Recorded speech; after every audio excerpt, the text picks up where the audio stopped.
Estrategias farmacológicas. Bueno, entonces acá empezamos a hablar sobre anticoagulación. Primero tenemos que entender por qué es que anticoagulamos en arritmias y eso es porque pues en arritmias está también el ritmo cardíaco alterado y eso, pero estas arritmias también nos puede llevar a que haya un aumento de ese riesgo para que el paciente presente trombos, embolias o especialmente ACV cardioembólico. Entonces, esto se da mucho en la fibrilación auricular porque pues normalmente las aurículas se contraen de forma organizada y pues ayuda a mover esa sangre hacia los ventrículos, pero cuando el paciente tiene esta fibrilación auricular, la actividad eléctrica se encuentra caótica y también estas aurículas dejan de contraerse efectivamente. Entonces, pues eso causa que la sangre se empiece a mover como más lento, como lo podemos ver en la imagen. Entonces, esto se relaciona con un factor de la tríade de Virchow, que es la éstasis sanguínea, que esta ocurre cuando la sangre se permanece quieta o se encuentra más lenta y esto aumenta la probabilidad a formar trombos. Entonces, en el caso de la fibrilación auricular, la mayoría de los trombos se forman en la orejuela auricular izquierda, como lo vemos en la imagen, y el verdadero peligro no es solamente que esté el trombo, sino que este trombo se desprenda y empiece a viajar por la circulación de nuestro paciente, ocluyéndole alguna arteria y causando un ACV cardioembólico. Entonces, es por eso que con la anticoagulación lo que buscamos es disminuir esa formación de trombos para prevenir que el paciente presente alguno de estos eventos. Y otra cosa importante a tener en cuenta acá es que esta fibrilación auricular no necesariamente tiene que ser como permanente para que haya un aumento de este riesgo, sino también puede darse, por ejemplo, en una fibrilación auricular paroxística. Entonces, pues este riesgo tromboembólico va a depender de varios factores que ya vamos a mirar cuáles son. Bueno, entonces acá vamos a mirar que pues como les decía, no todos los pacientes con fibrilación auricular necesitan de anticoagulación y para ello tenemos que evaluar a partir de dos escalas si nuestro paciente lo necesita. Entonces, pues no todos los pacientes lo necesitan porque, como les digo, aunque esto ayuda a disminuir estos trombos, el problema es que también puede aumentar el riesgo de un sangrado en nuestro paciente. Es por eso que tenemos que hacer un balance entre ese riesgo tromboembólico y ese riesgo hemorrágico para ver pues si nuestro paciente si necesita anticoagulación o es más riesgoso para él. Entonces, para ello tenemos dos escalas, tenemos la CHAD2DS2-C, que esta evalúa el riesgo tromboembólico, y al lado derecho tenemos la HAS-BLED, que esta evalúa el riesgo hemorrágico. Entonces, en la primera, al lado izquierdo, esta es como la escala más usada actualmente para calcular ese riesgo de ACV en pacientes con fibrilación auricular. Entonces, pues es allí, a partir de esto, que se decide si nuestro paciente necesita de anticoagulación.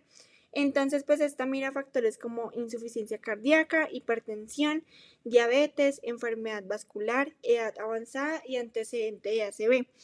Entonces, como podemos ver, cada una tiene un puntaje, pero para el caso de la edad y el antecedente ACV tienen 2 puntos porque esos factores están como más asociados a ese riesgo tromboembólico.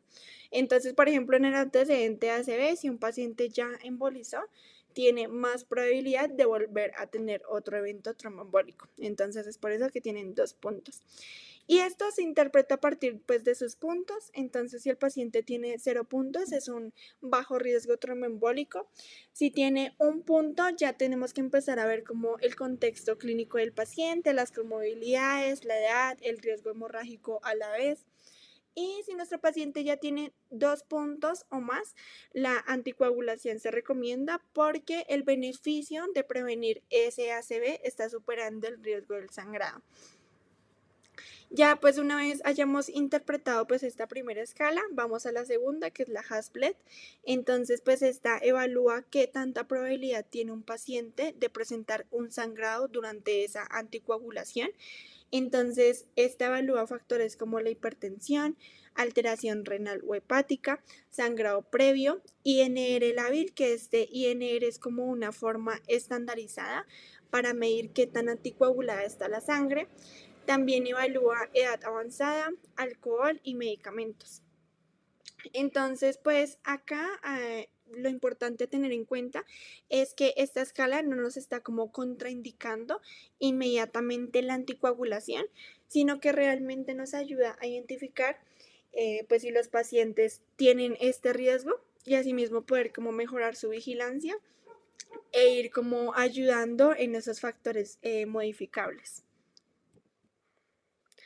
Entonces, acá tenemos el primer grupo de anticoagulantes, que son los antagonistas de vitamina K, donde el principal aquí es la warfarina, que pues es como la más usada, especialmente en fibrilación auricular valvular y en pacientes con válvulas mecánicas o estenosis mitral. Entonces, este es como el tratamiento de elección.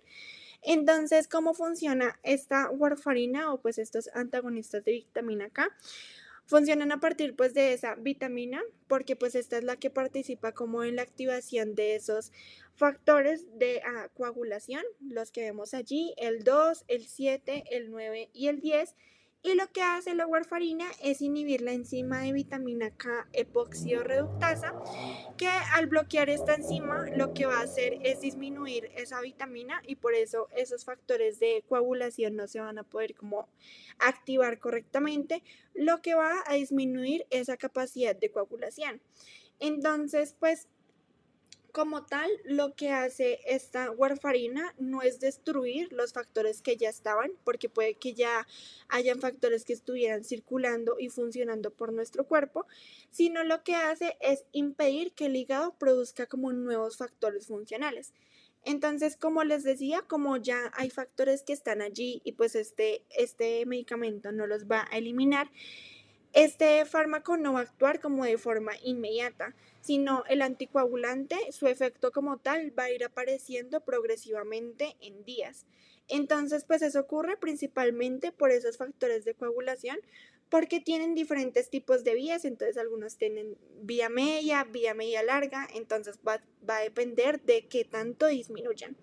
Y por otro lado, la warfarina también actúa en la proteína C y S, que estos son como anticoagulantes naturales. Entonces, al principio, nuestro paciente por este tipo de proteínas y su disminución puede entrar en un estado protrombótico transitorio, pero lo que se puede hacer aquí es hacer un puente con heparina para disminuir pues esos efectos. Pero pues también depende del contexto en el que se encuentra el paciente. Y la warfarina pues no tiene como una dosis específica porque va a depender de varios factores, pero normalmente esta se inicia de 2 a 5 miligramos al día según el INR del paciente. Bueno, y una cosa que se me olvidó decir es que pues esta tiene varias interacciones, entonces hay que tener cuidado con los antibióticos, antifúngicos, alcohol, antiinflamatorios y algunos alimentos ricos en vitamina K. Bueno, y ya acá tenemos el segundo grupo de anticoagulantes, que estos son los DOACs o anticoagulantes orales de acción directa. Entonces, estos se aplican más en los pacientes con fibrilación auricular, pero no valvular, a diferencia de la warfarina. Y también la diferencia de la warfarina es que no actúa de forma indirecta. Al contrario, actúa directamente sobre puntos específicos de la cascada de coagulación. Entonces, pues esto ayuda mucho a que tenga como un efecto más rápido y predecible. Entonces podemos ver que hay dos grupos principales. Primero tenemos los inhibidores directos del factor 10A, que aquí encontramos el apixaban, rivaroxaban, endoxaban, que estos medicamentos bloquean directamente este factor y este es el que normalmente participa como en la formación de la trombina, entonces al bloquearlo disminuye esa trombina y la fibrina y pues impide la formación de los trombos. Y ya el segundo grupo es un inhibidor directo de la trombina, entonces como su mismo nombre lo dice, inhibe directamente la trombina o el factor 2A y pues básicamente evita que el fibrinógeno se convierta en fibrina y así pues también disminuye como esa formación de coágulos. Entonces pues en este caso encontramos el dabigatran. Entonces, pues estos medicamentos actualmente son como la primera línea porque tienen menos interacciones, tienen como una farmacocinética más estable y aparte tienen menos riesgo de esas hemorragias. Entonces, pues actualmente en las guías se recomienda más los DOACs que la warfarina, pero en el caso de los pacientes con fibrilación auricular no valvular. Otra cosa a tener en cuenta acá es que estos DOACs dependen de la eliminación renal, entonces pues al momento de dar estos medicamentos tenemos que evaluar si nuestro paciente tiene una insuficiencia renal, porque si no el medicamento se puede empezar a acumular o a tener más riesgo de sangrado. Y estos DOACs tienen también bastantes interacciones, como lo sería con la carbamazepina, fenitoína y algunos antiinfúngicos. Entonces, pues allí tenemos que evaluarlo y evitar ese riesgo para que no haya como una alteración de esa concentración. Entonces, ya acá podemos ver la dosis de cada uno. Entonces vemos la dosis estándar, los criterios para la reducción y dosis reducida solo si cumplen los criterios. Bueno, entonces acá vamos a ver como contraindicaciones y el riesgo, tanto en fibrilación auricular valvular y no valvular, que es donde entran la warfarina y los anticoagulantes orales de acción directa. Entonces, pues la principal contraindicación es un sangrado activo, porque pues si el paciente ya se encuentra sangrando y lo anticoagulamos, podemos empeorar esa hemorragia, entonces es una contraindicación. La segunda es la hemorragia intracraneal reciente, porque pues el cerebro es un sitio crítico, entonces pues si anticoagulamos podemos aumentar ese sangrado o hasta podríamos como empeorar un daño neurológico. También pues está la cirugía reciente, porque después de una cirugía puede haber riesgo hemorrágico, entonces tenemos que esperar y evaluar a nuestro paciente para cuando ya podamos iniciar ese tratamiento. Y si nuestro paciente tiene condición de trombocitopenia, que pues es esa disminución de las plaquetas, esto es importante porque pues allí el paciente no va a poder como controlar ese sangrado, entonces puede aumentar muchísimo más ese riesgo hemorrágico. Entonces, como podemos ver, el riesgo principal es el sangrado tanto en vitamina K como en DOACs. Bueno, y ya por último lo vamos a relacionar con la cardioversión. Entonces, pues como ya les conté, la cardioversión ayuda a restaurar este ritmo sinusal, pero también puede aumentar el riesgo de una embolización y una ACV. Y esto pasa porque, como sabemos, en la fibrilación auricular hay una alteración en las aurículas y cuando hacemos esta cardioversión recuperamos ese ritmo normal. Entonces, normalmente cuando pues esta sangre está quieta, puede haber trombos. Y si no hemos evaluado a nuestro paciente correctamente y restauramos ese ritmo, ese trombo que ya estaba formado puede que se desprenda y puede empezar a circular a nuestro paciente formándole una ACV. Entonces, es por eso que en nuestra diapositiva, como podemos ver, tenemos que mirar si nuestro paciente lleva con una fibrilación auricular mayor de 48 horas, porque si es así, tiene una mayor probabilidad a que ya haya como un trombo formado. Entonces, para ese caso, tenemos que primero hacer anticoagulación del paciente antes de hacerle la cardioversión. O podemos hacer un ecocardiograma transesofágico para pues evaluar si realmente sí hay un trombo. Entonces, pues si no vemos trombos, se hace la cardioversión, pero si sí los hay, no deberíamos de cardiovertir todavía, sino hacer primero la anticoagulación. Pero en el caso de que el paciente pues se encuentre hemodinámicamente inestable, su tratamiento o su manejo inmediato pues es la cardioversión. Entonces se hará la cardioversión, pero posteriormente se deberá de hacer esa anticoagulación. Y esa anticoagulación normalmente tiene que durar más de 4 semanas, porque eso es lo que nos va a ayudar como a restaurar toda esa disfunción mecánica y que no haya como ya ningún riesgo de formar otro trombo.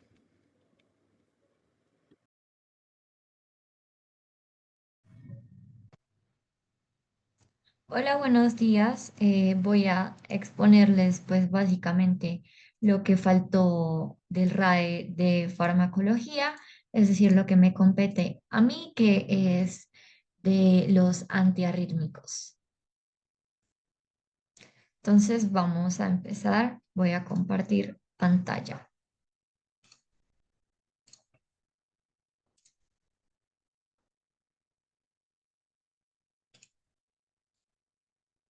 Listo, vamos a empezar. Entonces, para entender los antiarrítmicos debemos entender el potencial de acción cardíaco, ya que en cada fase respectivamente va a perpetuar o actuar un diferente fármaco, bloqueando un tipo de canal diferente y teniendo pues su propio mecanismo de acción. Para esto debemos entender pues que el potencial de acción cardíaco básicamente es diferente al del resto de las células. Este que estoy señalando acá sería un potencial de acción pues de otro tipo de célula que no sea un cardiomiocito, es decir, no sea célula de componente cardíaco. En cuanto al potencial de acción cardíaco, este posee un periodo refractario y básicamente va a ser regulado por el sistema nervioso autónomo y va a variar de acuerdo pues su localización. Vamos a tener dos tipos de potencial, el miocito cardíaco y la célula marcapaso. La célula marcapaso se va a caracterizar por tener una característica propia de ella, que es el automatismo, porque esta va a estar ubicado en el nodo sinusal o el nodo marcapasos para el corazón. Y el miocito cardíaco, pues va a ser este potencial de acción. Entonces, el miocito cardíaco básicamente tiene un potencial de acción que es mucho más prolongado porque permite una contracción sostenida y esto se da básicamente porque tenemos esta fase meseta donde tenemos apertura de canales de calcio, lo cual hace que este potencial de acción sea un poco más largo. Y en cuanto a las células marcapaso que provienen del nodo sinusal, yo les dije que tiene una característica que es el automatismo, ¿verdad? Esto sea porque uno, no tenemos esta fase meseta y tenemos un potencial de acción mucho más corto que se va a despolarizar espontáneamente gracias a pues una corriente y gracias a unos canales que van a estar acá en la meseta en la fase 4 que básicamente se van a llamar los canales Fanny, que van a permitir pues ese automatismo celular. Es por eso que las células marcapasos no generan el impulso y los miocitos cardíacos responden a este impulso. Tenemos distintos tipos de canales, hagamos énfasis acá en los canales de calcio. Tenemos dos tipos, tipo L y tipo T. Los tipo L corresponden a células tanto marcapasos como no marcapasos, pero los tipo T son propios de las células marcapasos y ambos permiten pues entrada de calcio en fase 2 y 0. También tenemos canales de potasio que son propios de ambos tipos de células que permiten salida de potasio para la repolarización y el reposo respectivamente. Y vamos a hacer énfasis más que todo en los canales Fanny, que van a estar en la fase 4 de despolarización espontánea de las células marcapasos. Esto se da por medio pues, de la entrada de sodio y salida de potasio, como para que lo tengan en cuenta. Bueno, entonces yo les dije que en cada fase diferente vamos a tener un fármaco, pues tapando, por decirlo así, cerrando un canal o ejerciendo una acción en un canal y generando pues un mecanismo de acción diferente dependiendo de la fase. Es por eso que deben conocer perfectamente pues las fases del potencial de acción. Entonces, básicamente aquí estaría fase cero, fase uno, fase 2, fase 3, fase 4. Fase cero va a ser la despolarización por apertura de canales de sodio. La fase uno, repolarización inicial, que empieza básicamente a inactivarse los canales de sodio y la apertura de canales de potasio que va a salir, pero pues digamos es una repolarización que aún no es total, ¿sabes? O sea, es como inicial. Luego la fase 2 que es la fase de meseta, que como yo les dije, que es apertura de canales de calcio, pero tipo L, porque pues esta sería una célula no marcapaso. Y la fase 3 que es la salida total de potasio, que básicamente esta va a ser la repolarización final para que en fase 4 se llegue pues al potencial de reposo. Y aquí, pues, la célula marcapaso, que yo les dije que el potencial de acción era mucho más corto. Hagamos énfasis en esta fase 4 que son los canales Fanny, que, pues, básicamente nos van a permitir que la célula se hiperpolarice y produzca como una nueva despolarización lenta pero espontánea por medio de la apertura de canales de calcio, pero tipo T, porque aquí ya tenemos células marcapaso, pues que pertenecen al nodo sinusal. Y bueno, aquí ya vamos a hablar directamente de cada fármaco. Tenemos antiarrítmico clase uno, clase 2, clase 3 y clase 4. Clase uno que van a ser los bloqueadores de canales de sodio en fase cero. Estos se van a subdividir en uno a uno b y uno c que ya les voy a explicar más adelante. Los clase 2 que van a ser los beta bloqueantes. Los clase 3 que van a bloquear pues canales de potasio como tal. Los clase 4 que van a ser los bloqueadores de canales de calcio. Bueno, vamos a empezar a hablar de los clase uno que básicamente ellos lo que van a hacer es disminuir la velocidad de despolarización, ya que van a bloquear canales de sodio, pero estos canales hay que hacer énfasis que son los que están en estadio abierto o inactivo, no los que están encerrados. ¿Cómo lo hacen? Bloquean canales de sodio, disminuyen la pendiente en la fase cero del potencial de acción, hay menos conducción, la célula no se despolariza. Otro dato aquí súper importante es que este fármaco funciona mucho con esta frase de acá. A mayor afinidad, mayor frecuencia cardíaca. Hay mayor afinidad a mayor frecuencia cardíaca, es decir, entre mayor sea la frecuencia cardíaca del paciente, más afinidad o mejor va a ser el mecanismo de acción de este medicamento. Y como ya les dije, tenemos clase 1A, 1B y 1C. Los 1A generan un bloqueo moderado y además de eso generan un bloqueo secundario en canales de potasio. Básicamente esto aumenta la duración del potencial de acción y el periodo refractario, sin embargo, tienen un efecto secundario o efecto adverso, que es que prolongan el intervalo QT y esto aumenta el riesgo de una arritmia que se llama torcida de puntas, que básicamente pues es una taquicardia ventricular polimórfica y esto puede llevarnos al paciente a muerte súbita. Entonces es súper importante monitorear al paciente. Clase 1B, que genera un bloqueo leve y este, pues ya les voy a explicar, pero generalmente se utiliza para pacientes que tienen arritmias que son secundarias a procesos isquémicos de infartos. Y pues estos no prolongan el intervalo QT. Y los clase 1C, que básicamente generan el bloqueo, pero ya fuerte. Estos no alteran el potencial de acción, pero sí suben el periodo refractario y generan pues un ensanchamiento del QRS, como para tenerlo en cuenta y se monitorea pues también en el electro y se puede observar esto. Aquí tenemos los ejemplos: 1A, procainamida, quinidina; 1B, fenitoína, lidocaína; 1C, propafenona, flecainida. Entonces los 1A, básicamente debo decir que uno en el INVIMA realmente, pues su registro está vencido y estos medicamentos, digamos que en Colombia no son primera línea realmente y no son muy usados, pero en caso de que se usen, se suelen administrar para arritmias supraventriculares, es decir, auriculares, fibrilación auricular y flutter auricular o taquicardia paroxística supraventricular. Pero como les dije, no es primera línea, a excepción de la procainamida, que este tiene un uso particular en este síndrome de Wolff-Parkinson-White, que básicamente va a ser como un, o sea, básicamente nosotros solemos tener como conexión entre aurículas y ventrículos por medio del nodo AB.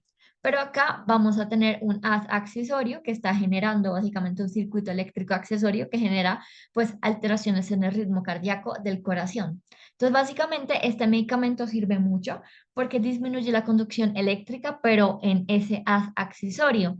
Y pues esto ayuda pues demasiado a controlar más que todo la frecuencia y restaurar como el ritmo también normal del paciente.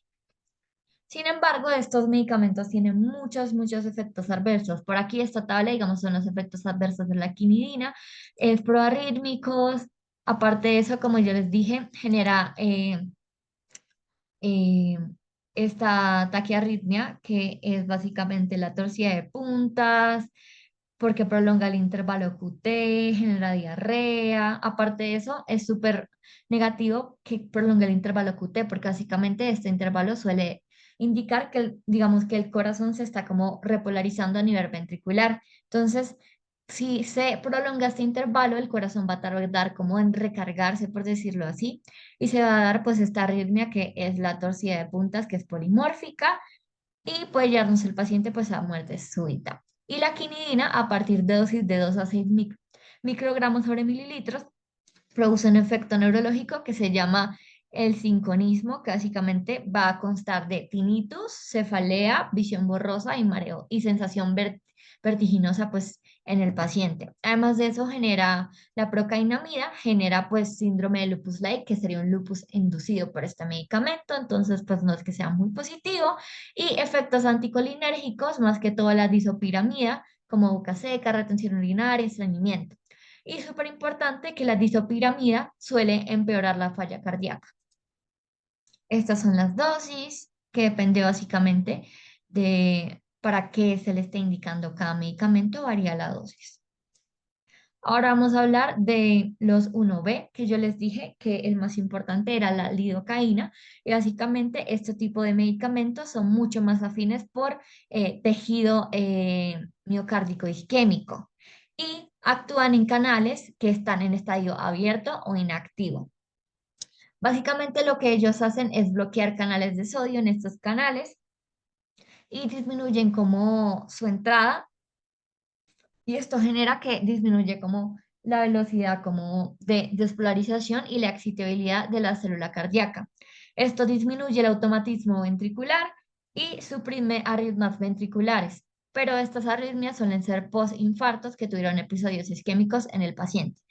Hay algo súper bueno pues de este medicamento, es que básicamente no va a prolongarnos el intervalo QT, por ende no vamos a tener tanto riesgo de generar una torcida de puntas, entonces pues es bastante positivo. En cuanto a la farmacocinética, tiene un metabolismo hepático que depende del flujo hepático porque se metaboliza por CYP450. Tienen una vida media bastante corta de aproximadamente 20 minutos. Es por eso que se suele administrar en infusión continua por medio pues intravenoso, y no se recomienda administrar ni en shock, ni en insuficiencia cardíaca, ni en hipotensión severa porque empeora.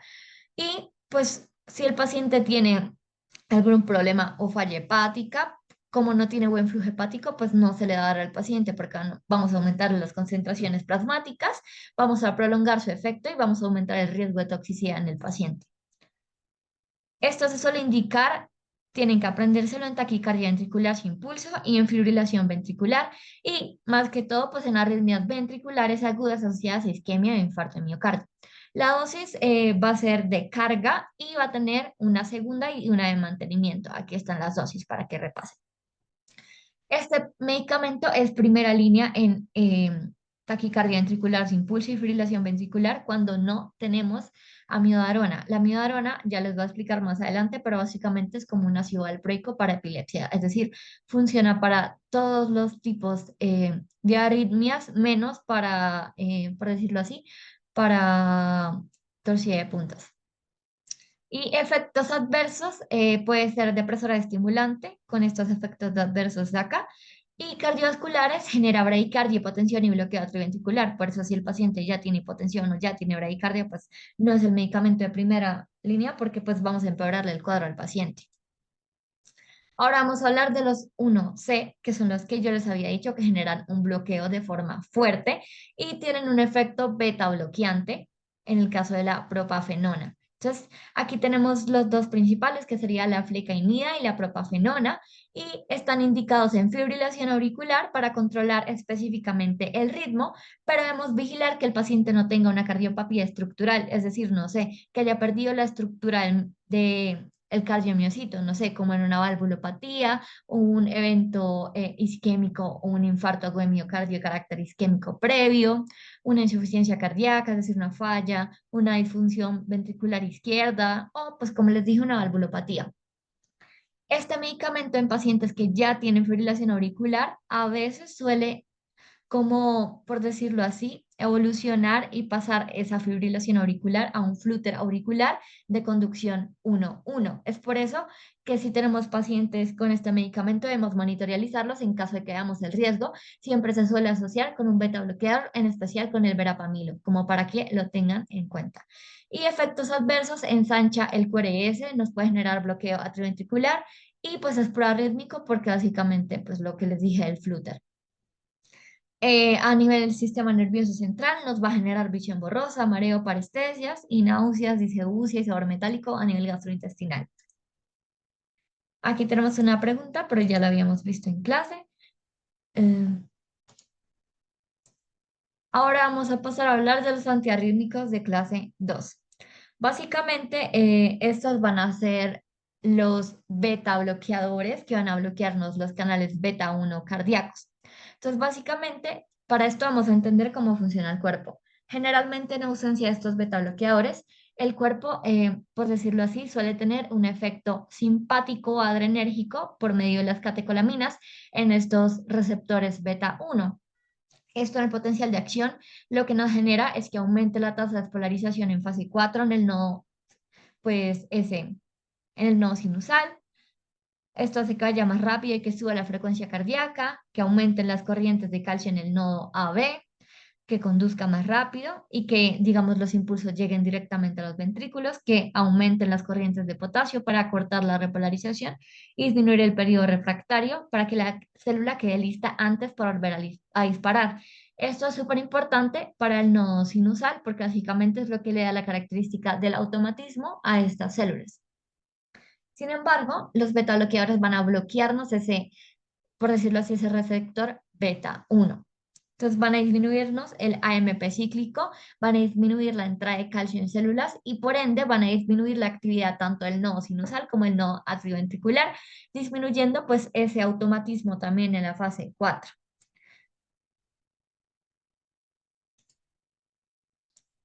A ver, aparte de esto, estos medicamentos se indican en fibrilación auricular o flúter auricular. Para el control más que todo de frecuencia, hay que hacer énfasis en esto, para prevención de arritmias ventriculares en pacientes que hayan sufrido un infarto de miocardio, porque básicamente es un fármaco que se deja, por decirlo así, como complemento farmacéutico luego de que el paciente sufriera pues este infarto en taquicardia paroxística supraventricular o en complejos ventriculares prematuros o extrasístole. Algo súper importante a tener en cuenta es que no se lo damos a un paciente con falla cardíaca, porque básicamente, como disminuye la pendiente de despolarización espontánea en la fase 4 de canales FANI, va a haber menos automaticidad y va a generarnos bradicardia, entonces va a llevarnos al paciente a empeorarle esa falla cardíaca. Y bueno, efectos adversos me va a generar sedación, alteraciones en el sueño, bradicardia, falla cardíaca, bloqueo AV, entonces súper importante. A nivel pulmonar, suele generar exacerbación del asma o el EPOC, pueden generarnos dislipidemia, en especial el metoprolol, y pueden empeorarnos una angina vasoespástica como el propanolol. Súper importante acá, no se usa en feocromocitoma porque resulta que nosotros tenemos dos tipos de receptores, los alfa y los beta. Los beta básicamente nos van a generar vasodilatación y los alfa generan vasoconstricción. Ellos ambos funcionan continuamente, pero si yo bloqueo los canales beta 1, entonces básicamente voy a aumentar la actividad por ende de los canales alfa y voy a generarle al paciente vasoconstricción. Entonces, eso puede generarle al paciente a su vez una crisis hipertensiva, entonces hay que tener cuidado con ello. Además de eso, tener aquí en cuenta que el propanolol es súper seguro porque no genera prolongación del QT, por ende no hay mucho riesgo de torsión de puntos. Ahora los clase 3 que básicamente van a bloquearnos los canales de potasio y prolongar la repolarización, porque recordemos que esta nos ayuda básicamente a volver en fase 3 al reposo, que es súper importante porque no queremos una célula que esté pues despolarizando todo el tiempo. Aquí tenemos básicamente uno de los fármacos más importantes que va a ser la amiodarona. Listo, vamos a continuar. Entonces, básicamente, la amiodarona, como les estaba diciendo, es como el fármaco más completo, porque aparte de bloquear canales de potasio, tiene efectos clase 1, clase 2, clase 3 y clase 4, y además de eso, puede bloquear también canales, pues, alfa y beta.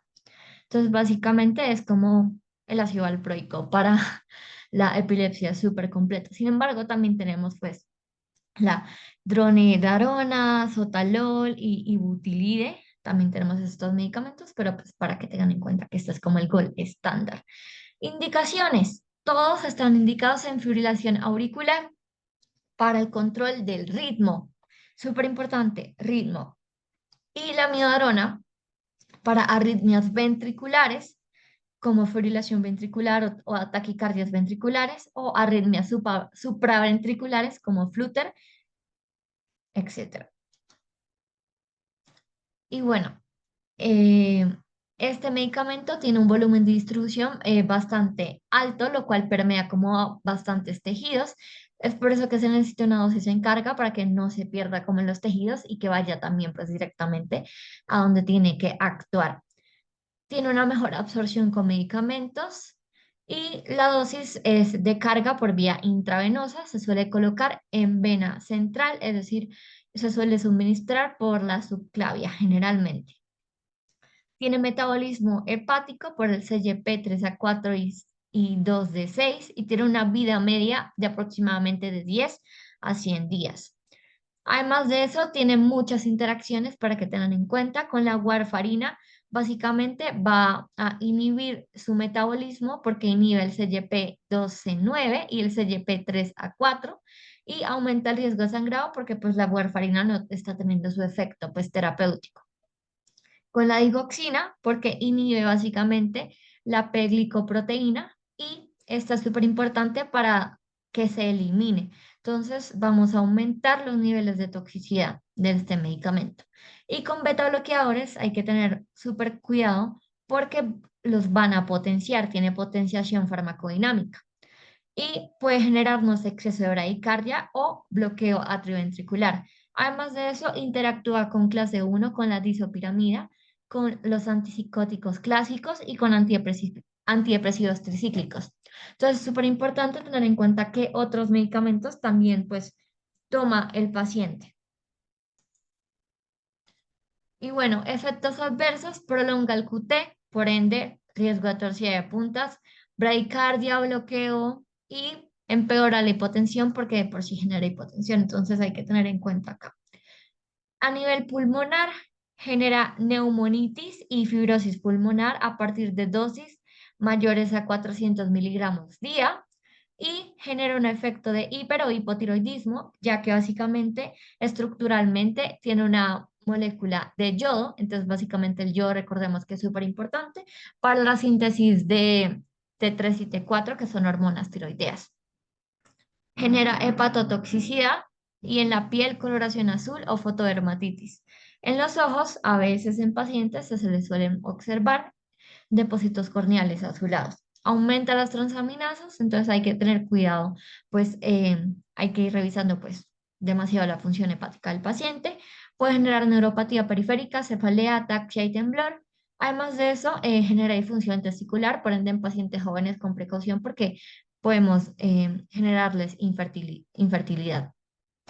Tiene una vía oral, tiene un medio de vía oral que va a ser una dosis de carga de 600-800 miligramos por día y un mantenimiento que esta sería la dosis.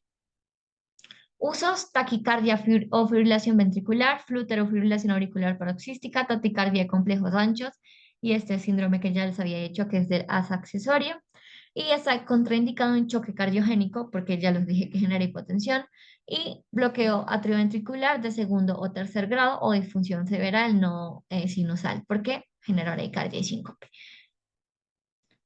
Y bueno, las dosis depende pues para que se administre y se suele administrar en una vena de vía central por medio de un catéter venoso que puede estar en la subclavia, yugular o femoral.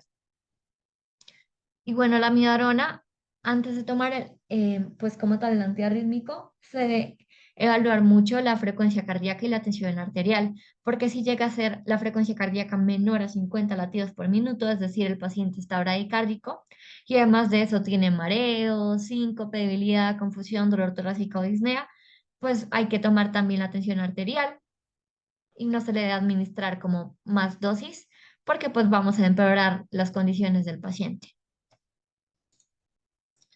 Ahora, los de clase 4 que generan un bloqueo de canales de calcio.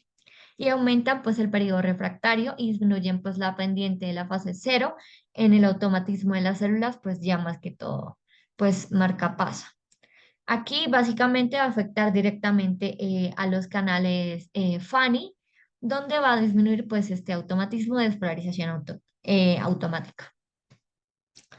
Y los fármacos van a ser el verapamilo o el diltiazem, que básicamente van a ser bloqueadores de canales de calcio no dihidropirimidínicos, que son los que realmente funcionan para arritmias. Los otros no funcionan realmente para arritmias. Y su indicación está en taquicardia supraventricular paroxística. Tener en cuenta que esta condición puede ser empeorada o generada por la cafeína, por las bebidas energizantes, por el alcohol, por la falta de sueño, por deshidratación, por alteraciones electrolíticas, por el hipertiroidismo.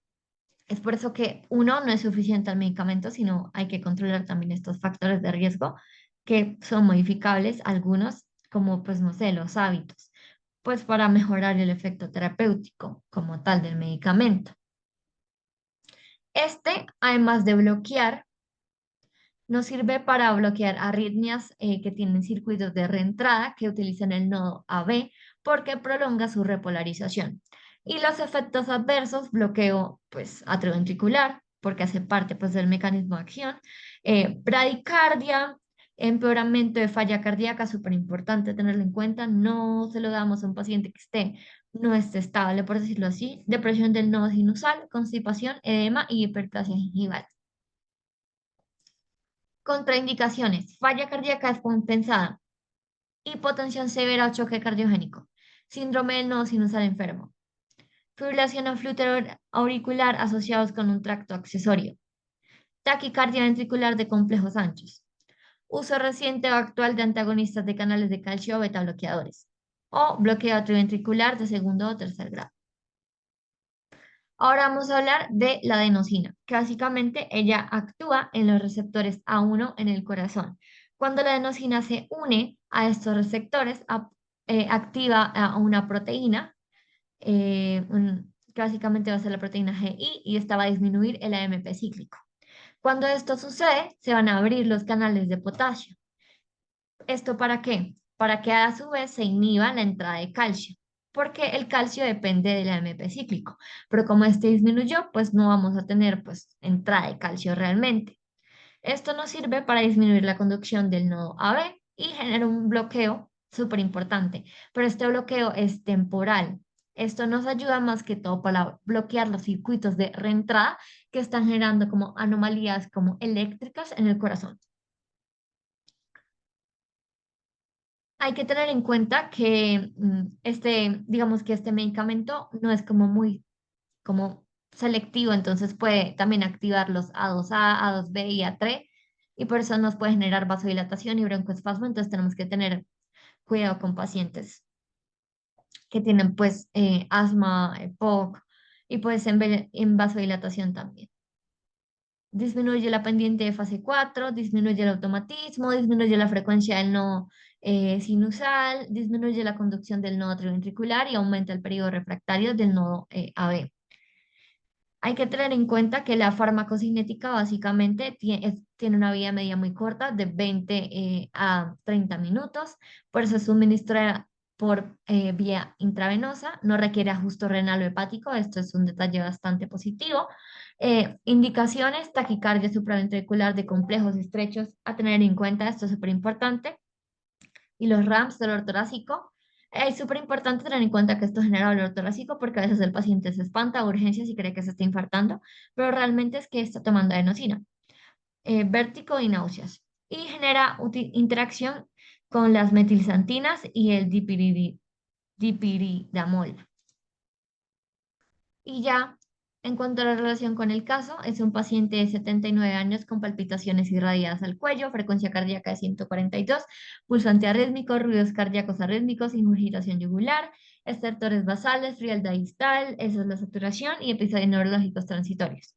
Esto básicamente nos da un diagnóstico de una taquiarritmia supraventricular, probablemente pues la más común suele ser la fibrilación auricular. Entonces, básicamente vamos a pues darle un manejo donde vamos a darle como monitorización y manejo inmediato. Y si se considera inestable, el manejo farmacológico pues va a ser como el priorizado. Y ya, gracias.